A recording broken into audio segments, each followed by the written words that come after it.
کہتے ہیں کہ ہم اللہ پر اور روز آخر پر ایمان رکھتے ہیں، حالانکہ وہ ایمان نہیں رکھتے۔ یہ اپنے خیال میں اللہ کو اور مومنوں کو دھوکہ دیتے ہیں، مگر حقیقت میں اپنے سوا کسی کو دھوکہ نہیں دیتے اور اس سے بے خبر ہیں۔ ان کے دلوں میں کفر کا مرض تھا، اللہ نے ان کا مرض اور زیادہ کر دیا، اور ان کے جھوٹ بولنے کے سبب ان کو دکھ دینے والا عذاب ہوگا۔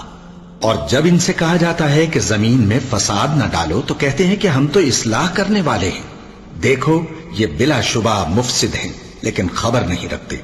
اور جب ان سے کہا جاتا ہے کہ جس طرح اور لوگ ایمان لے آئے تم بھی ایمان لے آؤ تو کہتے ہیں بھلا جس طرح بے وقوف ایمان لے آئے ہیں اسی طرح ہم بھی ایمان لے آئیں۔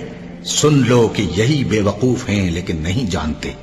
اور یہ لوگ جب مومنوں سے ملتے ہیں تو کہتے ہیں کہ ہم ایمان لے آئے ہیں، اور جب اپنے شیطانوں میں جاتے ہیں تو ان سے کہتے ہیں کہ ہم تمہارے ساتھ ہیں، اور مسلمانوں سے تو ہم